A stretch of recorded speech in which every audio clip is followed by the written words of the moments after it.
53절 앞을 보시면 이렇게 꺽쇠로 이렇게 돼 있는 게 있습니다. 다 앞에 이렇게 돼 있고, 그다음에 11절 맨 뒤를 보시면 이제 그 닫는 부호가 있습니다. 그래서 53절부터 7장 53절부터 8장 12절까지는 이렇게 꺽쇠로 이렇게 서로 시작하고 마치는 그 부호가 있죠. 그런데 그 꺽쇠 앞에 1번이라고 되어 있습니다. 1번이라고 하는 것을 밑으로 가서 쭉 찾아보시면 어떤 사본에 7장 53절부터 8장 11절까지가 없다 이렇게 나옵니다. 이게 무슨 말인가 하면 성경은 원본이 없다고 몇 번 말씀드렸죠. 구약 성경이나 신약 성경이나 원본 자체가 없습니다. 원본이 있으면 이런 것을 할 필요가 없는데 원본이 없으니까 옛날에는 이 성경을 어떻게 계속 사람들이 가지고 읽게 되었냐면 서기관들이 주로 썼죠. 구약 성경은 서기관들이 썼죠. 성경을 쓰다 보면 몇 번을 말씀드렸지만 성경을 쓰다 보면 여러 가지 오류가 발견되죠. 어떻게 되느냐? 그냥 잘못 쓸 수가 있어요. 미사라고 써야 되는데 R을 이라고 쓸 수 있어요. 그래서 미시라고 쓸 수 있죠. 그런 것들이 성경에 많아요. 또 쓰다 보면 단어를 빼먹고 쓸 때가 있죠. 우리도 옛날에 쓰다 보면 그런 경우가 있죠. 또 단어를 2번 쓸 때도 있죠. 그 다음에 여기를 썼는데 한 줄을 썼는데 그 다음 한 줄을 더 쓸 수도 있죠. 아니면 한 줄을 빼먹고 쓸 수도 있고, 그런 일들이 다반사로 일어나죠. 그래가지고 성경은 원본이 없다 보니 그런 오류들이 많습니다. 지금처럼 복사기가 있으면 복사하면 틀릴 일이 없는데 옛날에는 복사기 없이 사람이 손으로 다 썼으니까요. 그래서 구약 성경도 그런 오류들이 많이 발견됩니다. 신약 성경은 서기관들이 그걸 쓴 게 아니라 사람들이 썼단 말이죠. 그래서 그 사람들이 쓸 때 글을 모르는 사람들이 대부분이니까 누가 썼느냐? 신약 성경에는 수도사들이 주로 베껴 썼고요. 그러다 보니까 사본들이 여기만 있는 게 아니라 많은 곳에 흩어져 있습니다. 구약 성경도 그렇고 신약 성경도 그렇습니다. 구약 성경에 대표적으로는 쿰란에 많이 있습니다. 특히 선지서는 쿰란에 가보면 많이 있습니다. 그거는 예루살렘으로부터 밑으로 사해 쪽으로 내려오다 보면 한참을 오다 보면 쿰란 공동체라는 곳이 있어서 그곳에 그 산 같은 곳인데 나무 하나 없는 황량한 이 산 같은 곳인데 거기에 동굴이 이렇게 파져 있어요. 거기에 항아리에 사본들을 쿰란에 있는 공동체 사람들이 써가지고 보관했던 것들이 있습니다. 그걸 우연히 발견했죠. 한 목동이 양을 치다가 어느 날 양이 사라져서 그 양을 찾으려고 여기저기 다녔는데 보이질 않아요. 그래서 그 산 있는 곳에 구멍이 뚫려 있는 동굴 속에 혹시 있나 싶어서 돌을 던졌는데 갑자기 항아리 깨지는 소리가 나서 이상하다 하고서 올라가 봤더니 이사야를 비롯한 선지서들이 많이 발견됐어요. 그리고 이게 뭐냐? 그래서 목동은 글을 못 읽으니까 그걸 모르고서 있다가 그것이 반출되어 가지고 그게 러시아까지도 갔다가 이게 나중에 보니까 이사야라 말이죠. 그래서 그때 발견했던 문서, 이거를 사해문서라고 하기도 하고, 또 모세가 시내산에 올라갔었던 그 시내산 바로 밑에 캐서린 스톤이라고 있는데 그 캐서린 스톤에 구약 성경들이 발견됩니다. 그 발견된 것들이 지금 거기에 지금 보관되어 있습니다. 그 사본을 시내산 사본, 또 바티칸에도 사본이 있습니다. 이집트 알렉산드리아에도 사본이 있습니다. 그래서 사본들이 여러 개가 있는데 그 사본들을 가지고서 성경을 이렇게 똑같은 본문을 맞춰 보다 보니까 어떤 본문에는 있고 없고 이것들이 발견됐죠. 그래서 그거를 가지고서 연구하는 사람들을 사본학자라고 해서 우리가 가지고 있는 성경은 그런 사본을 비교 연구해서 만들어낸 것이 성경입니다. 신약 성경도 비슷합니다. 그래서 요한복음을 볼 때 대개 다 맞췄는데 사본에 있는데 어떤 사본에는 이 본문이 없더라. 그 얘기를 아주 친절하게 해준 겁니다. 사실 이거는 안 써도 되는 건데 다들 모르니까요. 안 써도 되는 건데 이 성경을 어떻게 만들었는지를 아주 친절하게 얘기해 준 거죠. 그래서 이 본문은 다른 사본이 여러 개인데 그중에서 사본학자들이 연구를 해보니까 이 사본은 없어요.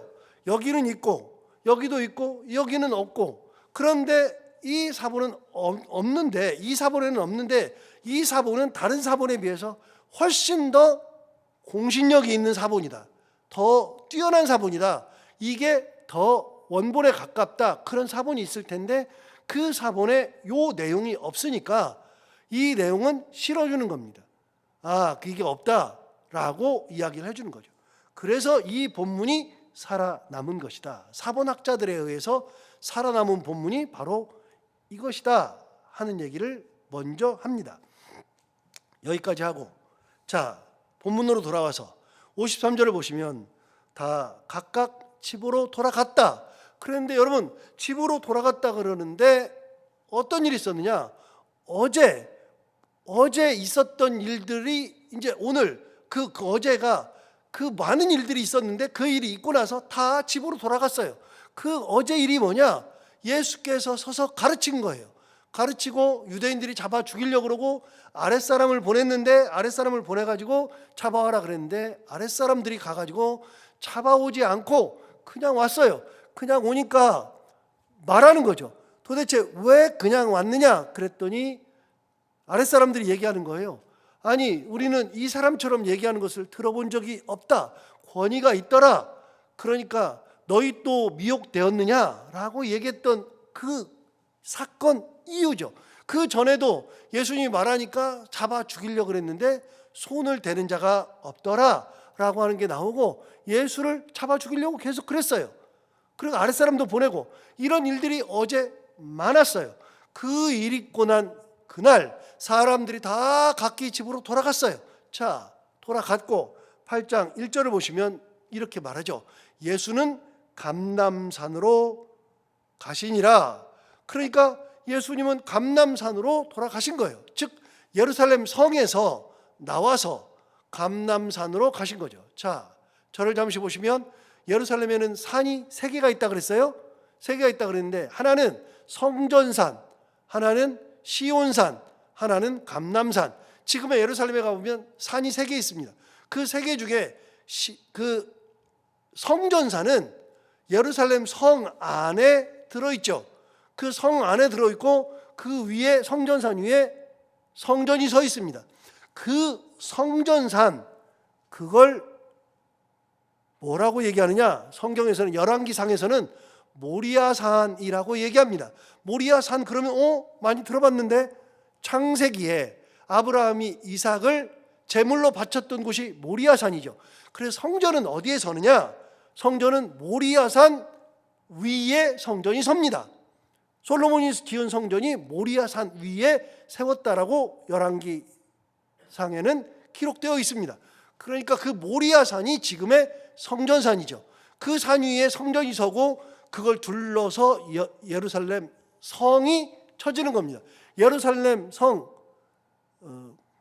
남쪽으로는 시온산이 있어서 그 시온산에 시온성을 만들죠. 그 시온성을 만들었는데 그 시온성에 뭐가 있어요? 다윗이 거주하는 왕궁을 만들어서 그것을 다윗성이라고 이야기합니다. 그래서 성전산을 중심으로 예루살렘 성, 그 남쪽으로는 시온산에서 시온성, 그래서 다윗성이 거기 있고, 예루살렘 동편으로 성을 나가서 밑으로 계곡으로 내려간 다음에 기드론 계곡을 건너면 감람산이 있죠. 감람산 꼭대기에서 예수님께서 승천하셨으므로 그 산의 이름을 승천산이라고도 부릅니다. 그러면 그 감람산은 뭐냐? 그 산의 밑부분에 가보면 감람나무가 굉장히 많습니다. 그래서 감람산이 되는 거고, 그 감람산의 맨 아랫부분에 뭐가 있느냐? 겟세마네 동산이 있습니다. 그래서 겟세마네 동산 위에 거기서 예수님께서 기도하셨던 곳이 있죠. 그러니까 예수님께서 성을 나와서 동쪽 문으로 내려가서 기드론 계곡을 건너자마자 바로 거기가 겟세마네 동산이 있고, 겟세마네 동산 위쪽으로 감람산이 있어요. 그러니까 예수님께서 즉 겟세마네 동산을 비롯한 그곳으로 나가셨다. 즉 예루살렘 성을 나가셔서 감람산으로 들어가셨다. 이렇게 예루살렘의 지리를 다 알고 이 본문을 보면 사람들이 예루살렘 성에서 다 나가고 집으로 돌아가고 예수님은 감람산으로 가셨구나 알 수 있습니다. 2절 보시면 이렇게 시작하죠. 2절에 아침에 다시 성전으로 들어오셨다. 즉 예루살렘 성을 들어와서 예루살렘 성 안에 있는 성전으로 다시 들어오신 겁니다. 어제 그 많은 일이 있고 사람들이 잡아 죽이려고 그러고 예수는 그리스도다, 선지자다, 아니다, 예수가 어떻게, 이 그리스도가 어떻게 갈릴리에서 날 수 있느냐, 그렇게 하고 바리새인들, 대제사장들이 예수를 잡아 죽이려고 했던 어제가 지났는데, 그 어제 어떤 일이 있었느냐? 여러분 잠시 7장 14절을 가서 보시면 이렇게 말해요. 7장 14절에 이미 명절의 중간이 되어 예수께서 성전에 올라가서 뭐 하셨다? 가르치셨다. 가르치셨어요. 28절 볼까요? 28절에 보시면 예수께서 성전에서 뭐 하셨어요? 가르치셨어요. 가르치시며 외쳐 이르시되 그랬어요. 자, 37절 볼까요? 37절 보면 명절 끝날 곧 큰 날에 예수께서 서서 외쳐 이르시되, 그러니까 예수님은 성전에 가실 때마다 뭐 하셨다? 가르치셨다. 가르치시고 사람들에게 막 말씀하셨다. 외쳐 이르셨다. 예수님 그러실 때 사람들을 보내서 잡아 죽이려고 그랬어요. 아랫사람들 잡아오라 그랬어요. 예수님은 가르치셨어요. 그런데 대제사장들과 바리새인들은 끊임없이 예수를 죽이려고 그러죠. 그러면서 예수님한테 계속 얘기해요. 너는 율법을 어겼다라고 얘기하는데 예수님은 거꾸로 얘기해요. 너희가 율법의 참 의미를 모른다. 율법을 제대로 지키지 않는다. 그러면서 대립했어요. 그러면서 계속 예수를 죽이려고 했는데 그날이 끝났어요. 끝나고 결국은 잡혀 죽일 수 있었는데, 그런데 겨우 예수님께서 다시 그날 저녁을 면하고 감람산으로 내려가셨는데, 다시 그 다음 날 되었을 때 성전으로 올라와서 어떻게 했느냐? 다시 2절을 오늘 본문 2절을 볼까요? 성전으로 와서 어떻게 하시나? 아침에 다시 성전으로 또 들어오세요. 거기서 무슨 일이 있었어요? 잡아 죽이려고 그랬죠. 다시 들어오시니 백성이 다 나오는지라 앉으사 그들을 뭐 하셨다? 가르치셨다. 예수님은 어제 잡혀 죽을 뻔했는데 다시 성전으로 또 가시고, 어제 가르치다가 그 고욕, 모욕, 위험 다 겪으셨는데, 그런데 다시 성전으로 또 들어가서 또 뭐 하신다? 가르치신다. 저 같으면 이럴 것 같아요. 아이 그만둬,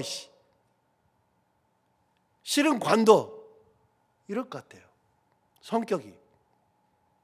그런데 예수님은 그런 모욕과 위험을 겪었으면서도 또 아침에 성전에 또 들어가서 또 가르치시더라. 무슨 말이에요? 예수님은 끊임없이 사명에 충실했던 분. 내가 받은 사명을 한 번도 잊은 적이 없으신 분. 그러고 보면 마태복음 4장에 보면 4장 23절에서 예수님의 3대 사역을 얘기해 준다고 그랬잖아요. 마태복음 9장에도 또 나와요. 예수님의 3대 사역이 있다고 그랬죠. 마태복음 4장에 나와요. 정확하게. 뭐라고 되어 있느냐?